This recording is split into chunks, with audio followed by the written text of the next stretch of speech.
Au cours de l'année 2022, vous étiez si nombreux à nous suivre, à nous soutenir, à nous écrivant, en nous proposant même des invités. Et alors sur ce, nous ne pouvons pas finir cette année sans pour autant revenir vers vous pour vous dire merci, vous remercier du plus profond de nos cœurs et vous souhaiter une très bonne année 2023. On se retrouve l'année prochaine pour plus d'exploits, pour plus d'aventures, pour plus de découvertes et pour plus des défis.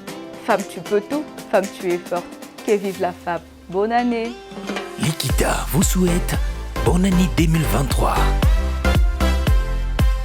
Suivez Likita chaque mercredi à 21h40 et chaque jeudi à partir de 8h20 pour la rediffusion sur Bossolo TV, la première chaîne d'investigation en République démocratique du Congo.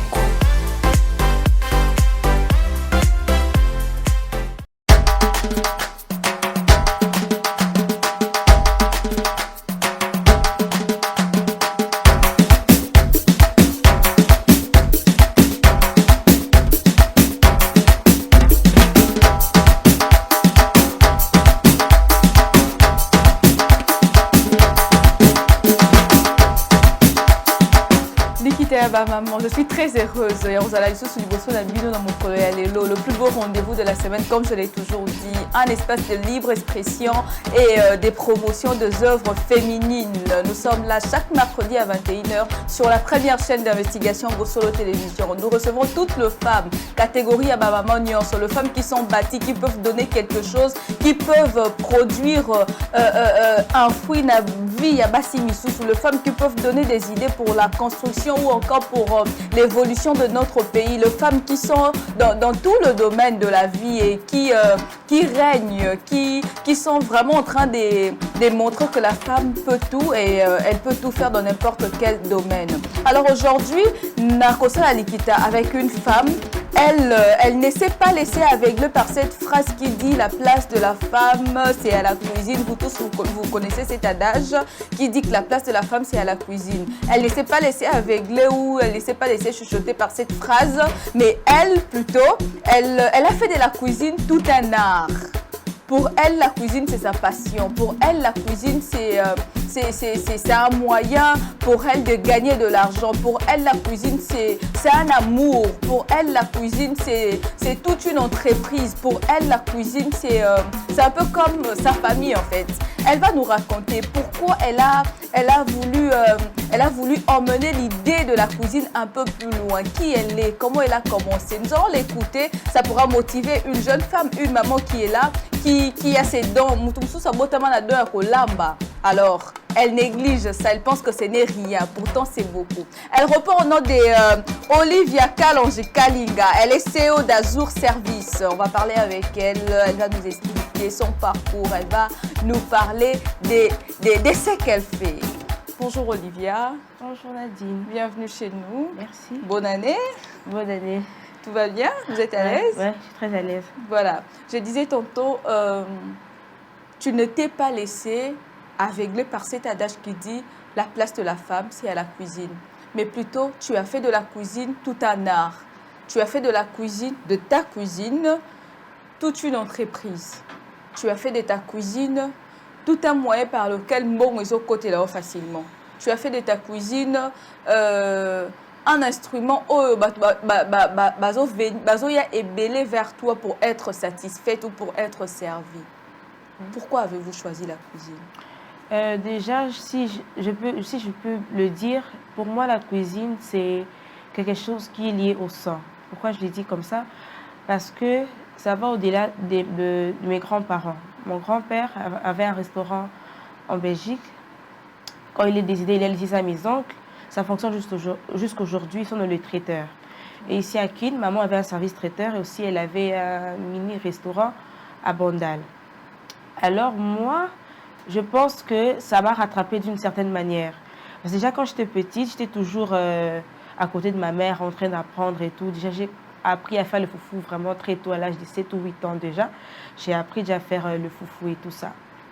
Mais à un moment donné, je me suis dit, quand je finis l'école, les humanités, j'ai dit à mon père, voilà, je vais me lancer, je vais faire l'hôtellerie. Parce que dans l'hôtellerie, il y a aussi une branche de cuisine. Mon père n'a pas voulu et tout ça, donc je me suis dit, donc je vais faire ce que mon père veut que je fasse. Je me suis dit, bon, comme je suis nulle en mathématiques, je vais aller faire le droit. Je vais aller faire le droit. Mais je me suis dit, et puis à un moment, ça m'a quand même rattrapée. C'était pendant le confinement que je me suis dit, pourquoi pas faire quand même une formation de cuisine? Je vais quand même oser. Comme c'est quelque chose que j'aime, comme j'ai fait déjà de la cuisine, notre cuisine congolaise, pourquoi pas apprendre encore plus. Et puis, je vais voir ce que ça va donner. Et puis après, je fais une formation d'une semaine. Et déjà, quand ma mère était vivante, c'est vrai que j'aimais faire la cuisine, mais je n'étais pas tout le temps là. Des fois, elle m'appelait pour m'apprendre comment faire des samoussas, comment faire des boulettes, comment faire des petits fours. Mais je n'étais pas trop chaude, au fait, bien que j'aimais la cuisine. C'est lorsqu'elle est morte qu'on m'a remis le service traiteur, parce que sa fille est née, qu'on m'a remis tous les matos du service traiteur. Elle est morte en 2018. J'avais ça à la maison, je faisais louer, mais je ne m'étais pas encore lancée dans les traiteurs. Complètement dans ça. Oui, c'est pendant les confinements que je me suis dit de faire une formation de cuisine. Alors, il y a une dame de l'église, elle donnait des formations, elle m'a appelée. Au moment où je pensais faire, elle donnait des formations. Okay. Elle m'a appelée pour me donner une formation de cuisine. C'était un centre de formation. Elle m'a donné ça, j'ai fait la cuisine gratuitement chez elle. Okay. Alors, j'ai appris pendant une semaine et tout ça. C'est après que je me suis lancée, j'ai lancé le service traiteur qui existait déjà, bien que quand maman est partie, j'avais vraiment fait une pause, je n'étais pas dedans. C'est là que j'ai vraiment eu le goût et puis je pense que ça m'a rattrapée. Okay. Donc ça va vraiment au-delà. Au-delà, d'accord. Aux Amouassi, alors qu'est-ce que la cuisine devrait réellement représenter pour Namouan Amouassi? Bon, la cuisine, c'est quelque chose de très important parce qu'au-delà d'apprendre à cuisiner et tout ça, une bonne femme, une femme mariée, une femme qui est appelée à se marier, elle doit savoir faire la cuisine. Parce que son homme, on ne le retient pas seulement au lit, même dans la cuisine. Et même quand tu t'es marié et tout ça, les parents vous conseillent et tout ça, même quand tu fâches ton mari, tu dois faire la cuisine. Et beaucoup de maris, beaucoup d'hommes laissent leurs femmes à la maison à cause de la cuisine et tout ça. Il y a des hommes aussi qui n'aiment pas que la bonne puisse faire de la cuisine. Donc, elle préfère que la femme puisse cuisiner. Est-ce que moi, si nous sommes à Bengama, vous avez la cuisine? Pas forcément, mais moi, je pense que c'est la base. Il faut au moins apprendre quelque chose. Des petits plats et tout, c'est toujours important. Ça rattrape toujours, selon moi. Mais est-ce que pour vous, là on parlait en général, mais là maintenant pour vous, est-ce que la cuisine c'est un instant? Bon, vous venez de dire que c'est une histoire Yamakila, comme vous venez de le dire. Vous avez cité comment est-ce que ça a commencé chez vous et puis jusqu'à ce que Ekomi Namabo Konayo. Mais d'abord, premièrement, est-ce que s'est lancé dans le côté parce que tu te dis ça instinct féminin? Ou peut-être au milieu de Béliban, comme on avait déjà remis ce qui appartenait à ma maman, alors je vais juste faire la continuité. Et c'est une question d'instinct féminin ou c'est juste que tu n'avais pas de choix, il fallait continuer ce que maman faisait? Non, ce n'était pas que je n'avais pas le choix, mais je pense que c'était quelque chose il y avait quelque chose qui me poussait à apprendre au fait. Parce que dès le départ, j'aimais faire la cuisine.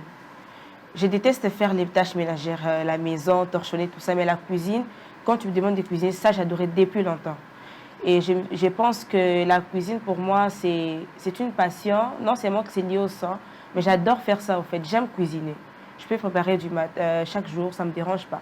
Mais si on me demande de faire la lessive ou d'arranger la maison, là, je ne veux pas. Alors, vous avez un restaurant, un service traiteur, qu'est-ce que vous avez? Vous œuvrez dans quoi particulièrement? Présentement, je suis dans le traiteur. Je fais des livraisons de nourriture et tout ça. Mais j'ai pensé aussi à, pourquoi pas, avoir un restaurant. Je suis en train encore de travailler sur ça, établir un plan d'affaires et tout. Avoir le moyen nécessaire pour lancer les restaurants. Et les restaurants, j'ai déjà trouvé un nom. Ça sera Boubanji, c'est en Chiluba. Okay, qui veut dire? Ça veut dire richesse. Donc, je vais faire des plats vraiment congolais, quoi, bio. Ouais. Et dans Nakati Service Nayo, qu'est-ce que vous proposez aux gens? Est-ce que vous êtes plus focalisé sur nos plats ou bien vous êtes dans tout? Bon, je dirais pas tout, parce que je connais pas tout. Mais il y a plusieurs variétés. Par exemple, j'ai plusieurs menus. Il y a des gens qui me contactent pour un mariage coutumier. Et qu'est-ce que je fais? Je dois me renseigner. C'est quoi la tribu et tout. Si je ne connais pas faire ces plats-là, je cherche quelqu'un qui m'apprend ou bien quelqu'un parmi mon équipe, c'est lui qui est de cette tribu pour pouvoir satisfaire les clients. Mais aussi par rapport au menu de mariage civil, généralement, ce sont les apéros dînatoires, des petits trucs à grignoter, des cocktails et tout. Les cocktails, c'est pas un truc africain, donc. Des petits fours, des pizzas et tout ça. Voilà, ça fait combien de temps? Ça fait combien de temps depuis que vous êtes dans ça? Depuis que je suis dans le traiteur, depuis le fin 2019. Après avoir reçu la formation de cuisine, c'est après que je me suis lancée automatiquement. J'ai commencé par, comme je ne savais pas comment m'y prendre, j'avais pas de clients. Déjà, quand maman est partie, je ne pouvais pas contacter ces personnes-là, j'étais encore toute petite et tout. Alors, qu'est-ce que j'ai fait? J'ai sorti de mon argent, j'ai payé la nourriture.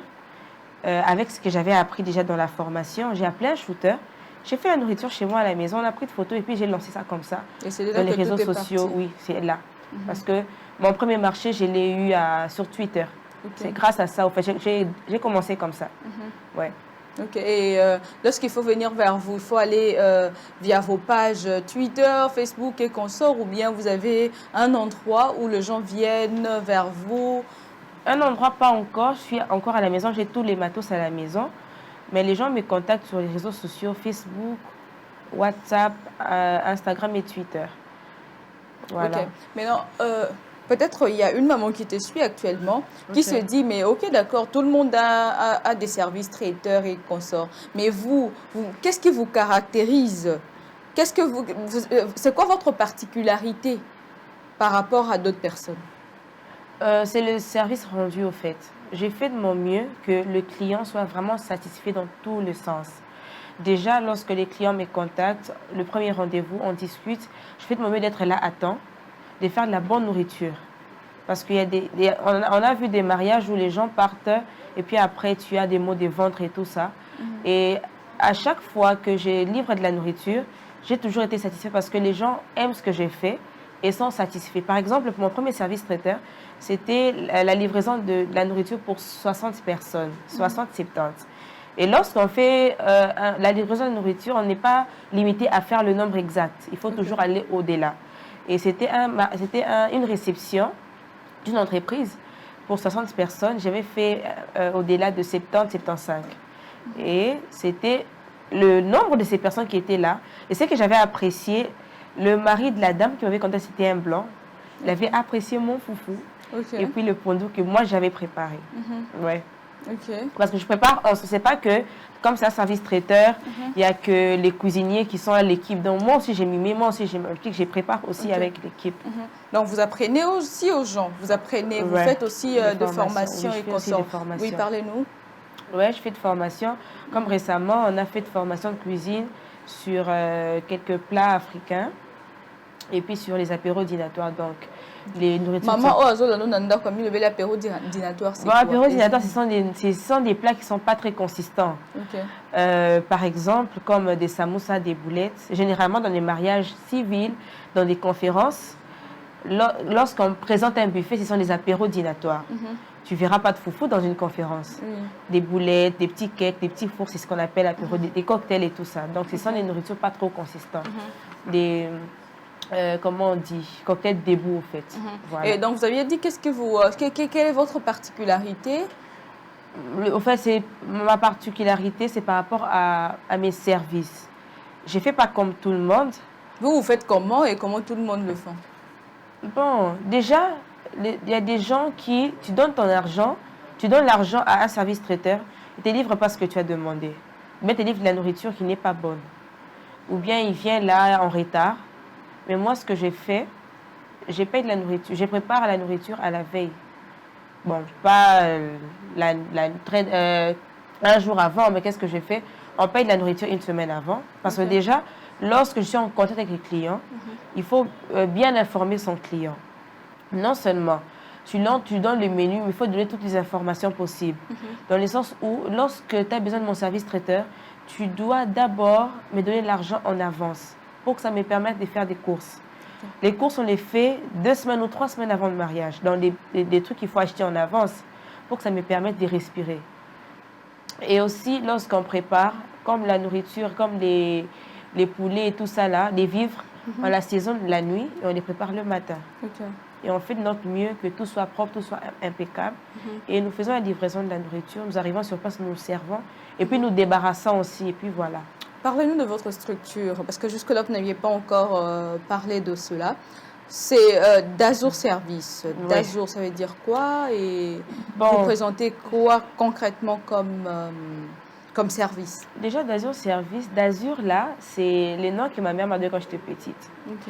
Elle m'a donné le nom des Olives d'Azur. C'est ça le prénom, en fait. C'est ça mon prénom, Olive d'Azur, Kalonji. Donc, mon nom, c'est Kalonji. Le poste-nom, c'est Kalonji. Le prénom, c'est Olive d'Azur. Comme je suis mariée, j'ai rajouté le nom de mon mari. D'accord. Alors, d'Azur, ça veut dire, c'est bleu, le bleu ciel, au fait. Le ciel d'Azur, c'est ça, le bleu. Ah, ok. Et comme le service traiteur portait déjà mon nom, je ne pouvais pas changer, chercher encore autre chose. J'ai mis ça comme ça, d'Azur Service. J'ai pas limite. C'était le service traiteur d'Azur Service. C'était le service traiteur Olive d'Azur. C'était ça le nom du service traiteur. Mais j'ai enlevé Olive, j'ai mis d'Azur Service pour, comme le service traiteur touche à l'événementiel et tout ça, j'ai inclus tout ça.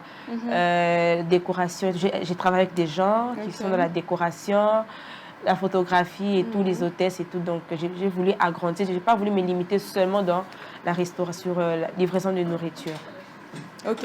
Alors là, certaines personnes, ou nombreux même, pensent que c'est facile pour une femme de réussir dans une activité culinaire. Est-ce que vous êtes d'accord? Parce que quand on dit activité culinaire, on voit directement la femme. Mais est-ce que c'est le cas pour vous? Ça n'a pas été facile pour moi au début. Parce que quand je me suis lancée dans la cuisine, quand je suis lancée dans les réseaux sociaux, j'ai mis tout en place, mon apparence et tout ça, les photos, des bonnes qualités. Et avant, quand j'ai posté des photos, il y avait des papas qui m'écrivaient.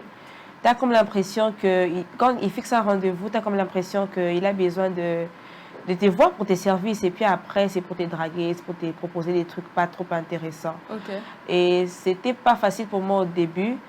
Mais gloire à Dieu. Comment tu es arrivée à gérer tout ça? Bon, moi, je connais mes objectifs, je sais ce que je veux. C'est vrai que ces personnes qui m'invitaient, elles avaient de l'argent. Mais je me suis dit, et puis après, tu vas sortir avec un tel monsieur, et puis après, ça va te rapporter rien. Alors que moi, j'ai besoin d'étendre ce que je fais. J'ai besoin d'avoir un restaurant comme mes oncles, comme ils ont fait et tout ça. Je ne vais pas faire comme tout le monde. Si ils apprécient mon service traiteur, tant mieux. S'ils apprécient ma beauté à la place du service traiteur, je suis désolée. Il y a un monsieur qui m'avait contacté. Sûrement, il peut me suivre. Hein. Alors, c'était le premier rendez-vous que j'avais. C'était à Pâtisserie Nouvelle, vers Sec à Sec. J'étais là, il m'a appelé et tout ça. Moi, je pensais, j'étais heureuse. Je me suis dit, ah, waouh, parce que sur Twitter, on met toutes les informations sur la biographie et tout. Je me dis, ah, c'est quand même quelqu'un d'important et tout ça. Il m'a appelé, ah, gloire à Dieu, Dieu est en train d'agir. Je poste des photos, j'ai quand même un premier rendez-vous. J'étais vraiment très contente. Il m'a écrit, il était vraiment très cool avec moi. Hein. C'est vraiment très cool avec moi et tout. Il m'a appelé, on s'est vu un lundi, c'était vers 12h. On a discuté tout ça, ce que j'ai fait. Puis après, il a commencé à me draguer. Puis je suis désolée.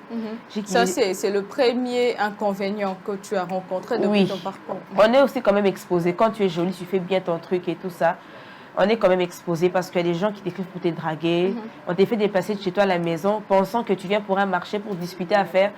Alors que tu ne sais pas que la personne que tu rencontres, c'est pour une autre proposition. Et je me suis dit, j'avais très mal. Je me suis dit, j'ai quitté chez moi à la maison. Avec l'idée de savoir. Quand il m'a appelé, comme c'est les premiers heures, je me suis dit, non, je dois être là à temps. J'ai quitté à 11h, j'ai pris les motos et tout ça pour arriver à 12h. Comme il m'a dit, non, on doit se voir à 12h. Pâtisserie Nouvelle, on va se voir à 12h. J'ai dit, ah, ok. J'ai fait de mon mieux d'être là. J'étais arrivée aussi vers 12h et tout ça. Après, on a commencé à discuter. Puis après, j'étais découragée parce que je me suis dit, bon, il m'a dit, si tu veux, je vais t'épouser, tu auras tout ce que tu veux. Et puis je me suis dit, non, ça ne sert à rien. Ça ne cadrait pas avec ce que vous... Ça ne cadrait pas du tout. S'il me parlait de financement, s'il me parlait d'affaires où on pouvait gagner 50-50, ça va encore. Ou s'il avait besoin qu'on puisse discuter, s'il avait une fête où je devais livrer de la nourriture, ou s'il pouvait me proposer pendant les heures de pause de livrer de la nourriture peut-être dans l'entreprise, là encore ça va, ça allait m'arranger. Mais quand il n'y a pas d'autre chose... Quelle autre difficulté que tu as rencontrée? Donc, c'est pas du tout facile. Malgré que c'est la cuisine, beaucoup pensent que non, cuisiner les âmes, c'est la encore facile. Ce n'est pas du tout facile. Chaque travail a ses difficultés. Donc, rien n'est facile dans ce monde, en tout cas. Oui, rien n'est facile. Ça n'a pas été facile, mais bon. On garde la tête haute. Hein. Deuxième difficulté? La première difficulté, je pense, c'était ça. La deuxième, c'était par rapport aussi à mon entourage. Hein. C'est pas tout le monde qui te soutient dans ce que tu fais. Quand tu fais tes trucs, tes plats, tout le monde te regarde d'un air un peu bizarre. Et c'est bon. On te dit, tu as fait les droits, mais comment tu fais ces genres de trucs? Parce que mon père, ne m'encourageait pas. Et quand je faisais mes trucs, je faisais des photos, j'appelais parce que j'ai vraiment dépensé de l'argent. Je me suis dit, bon, j'ai pas le choix. Les gens doivent savoir les gens doivent savoir ce que je fais. Et comme je ne sais pas comment m'y prendre, je vais attaquer les réseaux sociaux. Qu'est-ce que je fais? Je vais commencer à prendre des photos, tout ça. Et quand les photographes viennent à la maison, on ne peut pas trouver ça un peu ridicule. Ah, comment? Pourquoi tu fais ça et tout ça? Mais le jour où j'ai les premiers marchés, je lui ai acheté un whisky. Il était très content. Ok. Ouais. Okay, moi, je pense que c'est de l'entourage et aussi l'effet d'être exposé face aux réseaux sociaux. Parce que ce n'est pas tout le monde qui t'apprécie pour ce que tu fais, mais les gens t'apprécient pour... Mais comment au Coca qui gérer difficulté? Parce que tu sais, de nos jours, une jeune fille comme vous, je ne pense pas que tu as plus de 30 ans. Je ne pense pas que tu as même atteint 30 ans. Non, je ne pense pas. Et alors, une jeune comme toi veut se lancer dans cette affaire. Mais seulement, elle a rencontré la même difficulté que vous. Conseil ligne européen, ça y est, comment tu vas l'orienter pour réussir ou à maintenir? Bon, déjà, j'aimerais commencer par dire que lorsque tu as des objectifs, tu veux l'atteindre, il ne faut pas, à cause de telle ou telle circonstance, puisse te déstabiliser. Dans ta tête, tu dois te dire que non, je veux telle chose, je veux que ça puisse s'accomplir. Et peu importe les circonstances, peu importe les difficultés, tant que c'est ma vision, tant que je sais où je vais, ça doit s'accomplir. Parce qu'il y aura toujours des embûches, il y aura toujours des gens qui vont être là pour te décourager, qui vont te proposer certaines choses. Mais tu dois avoir en tête tes objectifs, tu dois te dire qu'est-ce que je vais, où je vais. Parce qu'il y a des gens qui viendront là pour t'amadouer, pour te dire n'importe quoi. Mais tu dois avoir des objectifs fixes. Tu dois te dire que non, je ne vais pas laisser mes oreilles écouter tout le monde. Parce qu'il y a des gens qui seront là pour te déstabiliser, quoi. Mais tu dois te fixer des objectifs clairs et nets. Tu dois dire que non, je sais où je vais.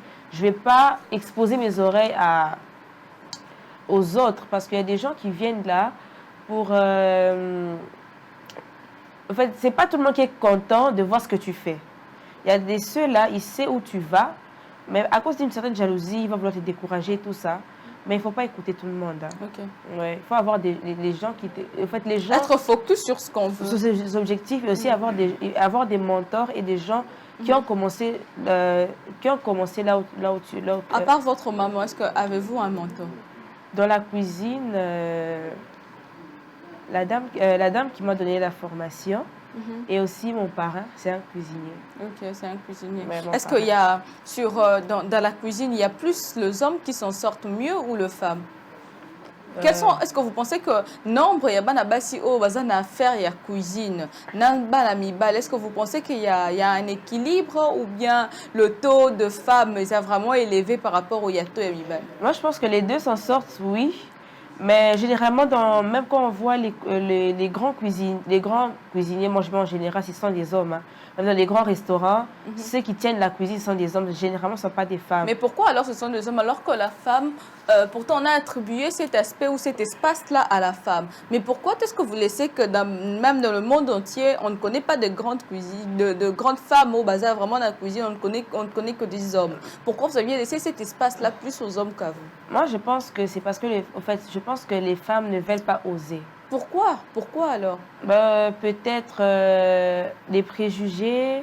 Est-ce que vous vous êtes déjà rencontré une fois dans un salon d'affaires avec d'autres cuisiniers et consorts et en train de discuter et que vous aviez quand même essayé de poser cette question? Non, non, pas encore. Ok.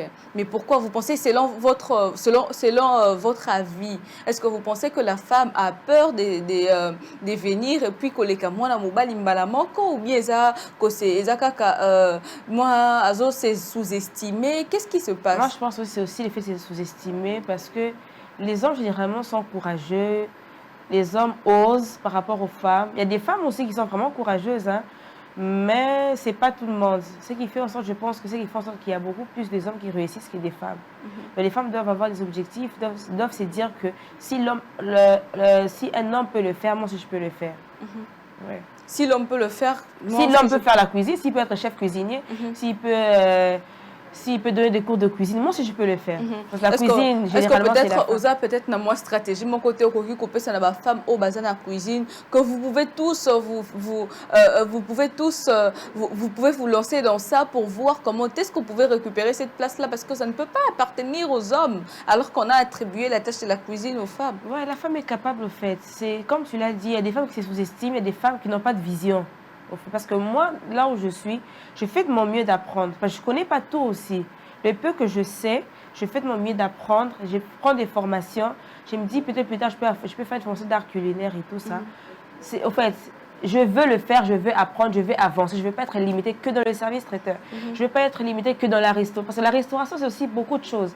Et pour pouvoir atteindre cette vision-là, il faut apprendre, apprendre et apprendre. Si tu es limité qu'au service traiteur, tu seras limité au service traiteur. Si tu es limité au maléwa, tu seras limité au maléwa, en fait. Ah, donc il y a une différence entre la dame qui fait le maléwa, celle qui a un restaurant, et celle qui fait le traiteur.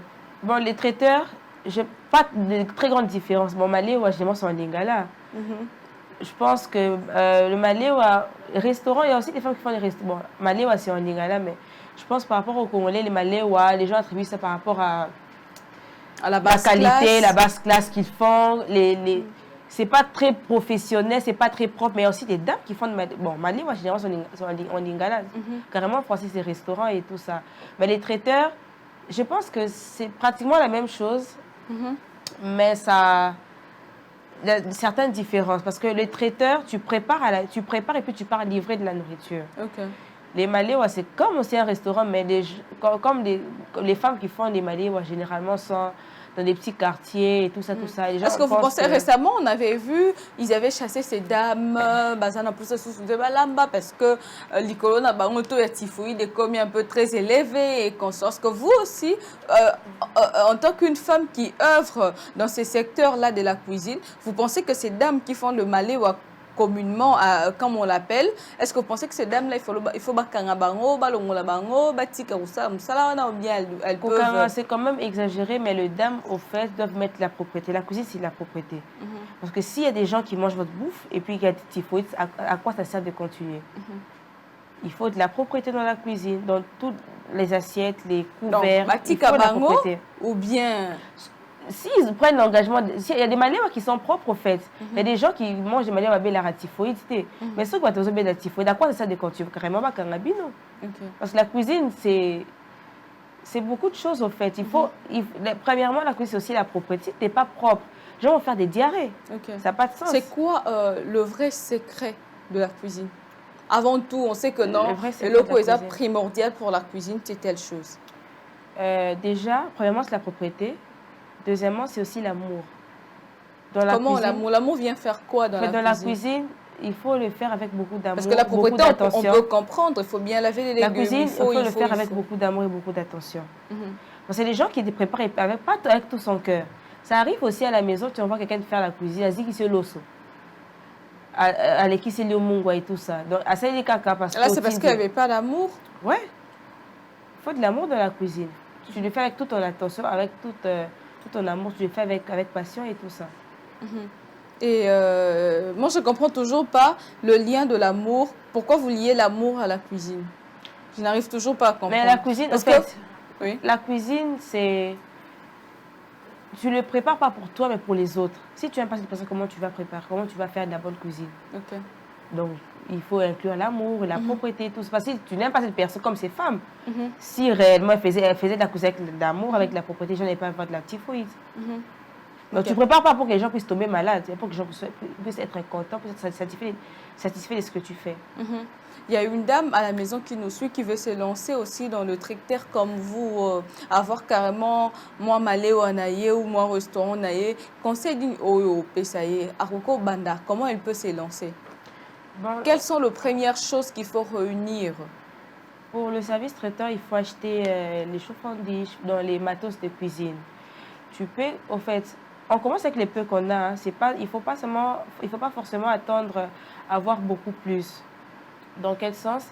Tu peux commencer à faire de la cuisine comme j'ai commencé. Bon, moi, j'avais déjà les matos que maman avait achetés. C'est complètement différent. Mais tu peux déjà faire des photos comme moi, j'ai commencé. Quand tu as des marchés, déjà, il y a toujours des bénéfices. Et grâce à ces bénéfices, tu peux acheter les matos, ce dont tu as besoin pour livrer de la nourriture. Par exemple, pour un mariage civil, tu n'as pas besoin d'avoir beaucoup de choses. Quand tu as un marché, tu discutes avec la personne, tu donnes de l'argent, les bénéfices que tu reçois, au lieu de bouffer d'abord, qu'est-ce que tu fais? Tu vas acheter certains petits trucs que tu auras besoin. Parce que le mariage civil, généralement, sont les usages uniques. Usages uniques. Tu n'as pas besoin de ramener des assiettes en porcelaine, tu n'as pas besoin d'avoir des grosses casseroles ou quoi que ce soit. Non. Les peu que tu as, tu peux faire quelque chose. C'est dans le traiteur que tu as besoin de chauffant dish, des cuillères, des couverts, des assiettes et tout ça. Mais tu peux commencer petit à petit. Tu commences. Si tu attends avoir une grande somme d'argent, tu ne vas pas avancer. Tu as un $10, tu achètes une louche. Tu as un $10, tu achètes un brasier. Tu as un $20, tu achètes, je sais pas moi, des assiettes en porcelaine, même des bilocos. Au lieu d'acheter ce qui est dans des magasins plus chers là et tout ça. Okay. Donc tu commences. Est-ce que vous aviez une idée sur combien de mariages ou encore fêtes ou déjà ça ou jusque-là depuis que tu as commencé, tu as livré dans combien de fêtes exactement? Pour le mariage civil, j'ai livré dans... Ah, laisse-moi réfléchir. Le mariage civil, j'ai livré dans 5 jusque-là. Les traiteurs, la livraison de la nourriture pour le mariage, j'ai livré dans un seul. Et pour les réceptions, 3. Ok. Ouais. Et puis les restes sont des comment est-ce que ton entourage avait accueilli ce que tu fais? Bon, mon entourage, dans quel sens? Est-ce ton entourage, oui, tes amis, la tes famille, proches, comme j'ai dit. Est-ce que c'est ta famille, d'accord, mais ton entourage, tes amis, tes copines et tout ça là, est-ce qu'ils sont tous une source de motivation pour vous? Ma famille, mon père m'a pas trop motivée, mais puis après il a compris ce que je voulais. Mes amis m'encouragent, ils aiment ce que je fais parce que même quand j'ai fait des prestations à la maison, je les appelle, ils viennent déguster tout ça, on prend des photos, on rigole et tout. Quand ils ont besoin d'apprendre certains petits plats, ils m'appellent aussi. Ils m'encouragent à continuer, à apprendre encore beaucoup plus parce que ils ont vraiment confiance en moi, ils me disent que je vais aller quelque part. Okay.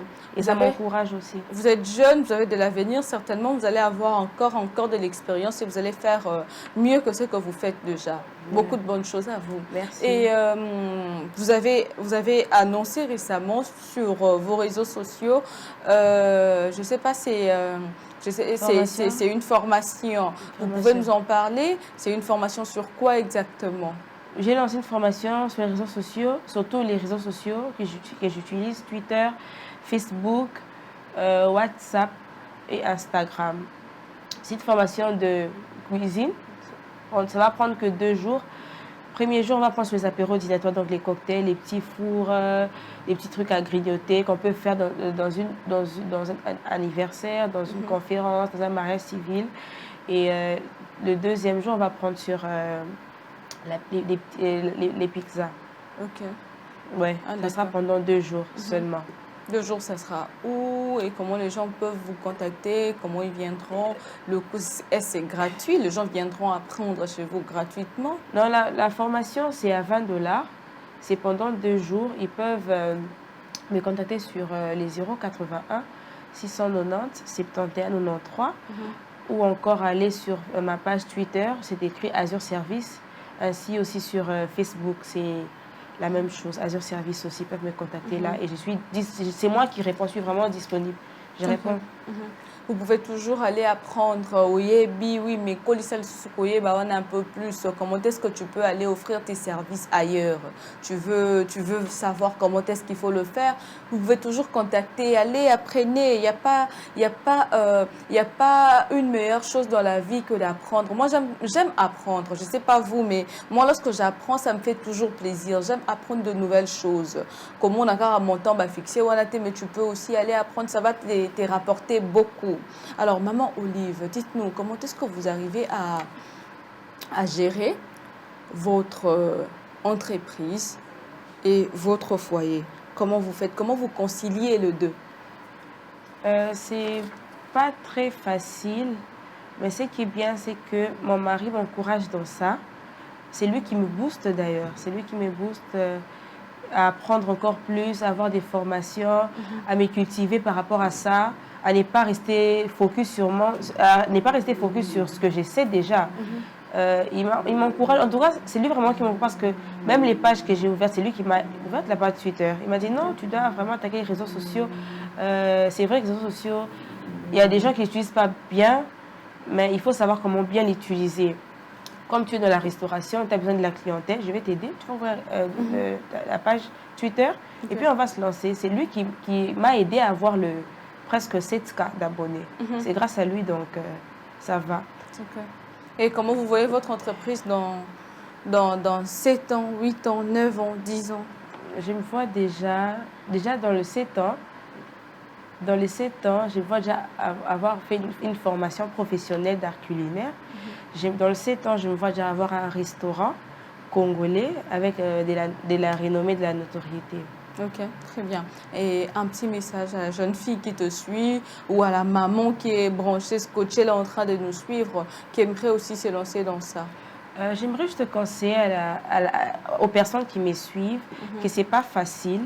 C'est pas du tout facile dans notre communauté avec tout ce qu'il y a, tout ce qui s'est dit sur les femmes, tous les découragements, les préjugés, mais de ne pas abandonner.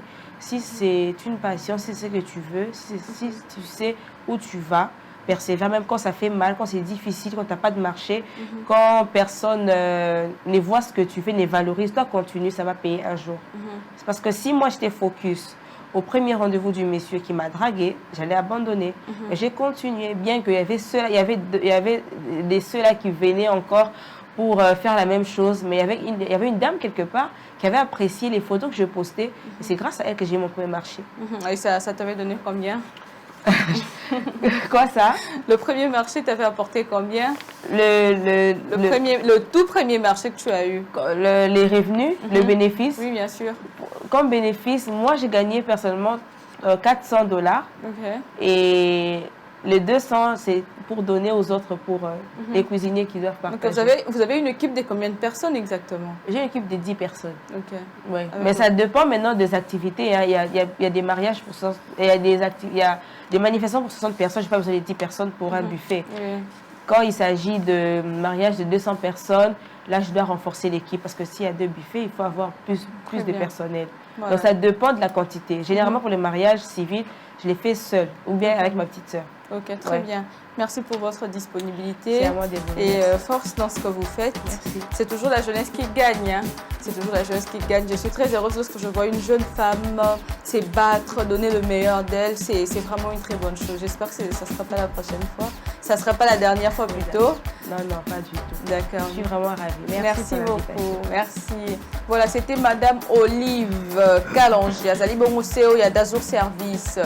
Elle ne sait pas rester chez elle à la maison, croiser le bras, mais elle se bat au travers des réseaux sociaux. Elle fait de son mieux pour gagner le marché. Tu es femme, tu peux donner quelque chose. Vas-y, améliore ce que tu connais déjà et viens nous donner, viens nous apporter. C'est toujours bénéfique et pour nous et pour toi aussi. Tu ne peux pas rester là et te dire que je sais préparer alors que tu ne valorises pas ce que tu fais. Alors, pour ça, la cara na cuisine, te loko la moi et le roman, la yo nandaku. Bima na point, ça la malé ya propre. Elle a donné des exemples. Il y a des traiteurs, il y a des restaurants. Malé ya propre paysali. Tu as un don. Mobilise-toi, Kanisa ba idée et puis fais quelque chose. Femme, tu peux tout. Femme, tu es forte. Merci, Bozala qui est Belé Bolandi Bisso, depuis partout, Afrique, depuis Facebook, tout ça là, vous étiez vraiment nombreux. Tokutani Bongo la semaine prochaine pour un nouveau numéro de Likita Yaba Maman. Merci à toute l'équipe technique. Bye bye.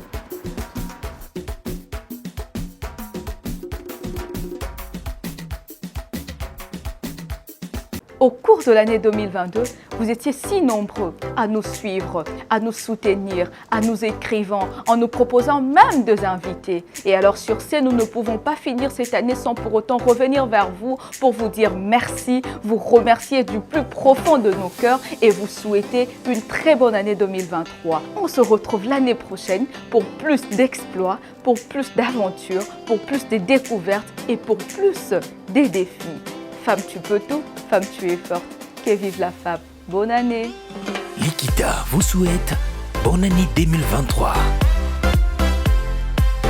Suivez Likita chaque mercredi à 21h40 et chaque jeudi à partir de 8h20 pour la rediffusion sur Bossolo TV, la première chaîne d'investigation en République démocratique du Congo.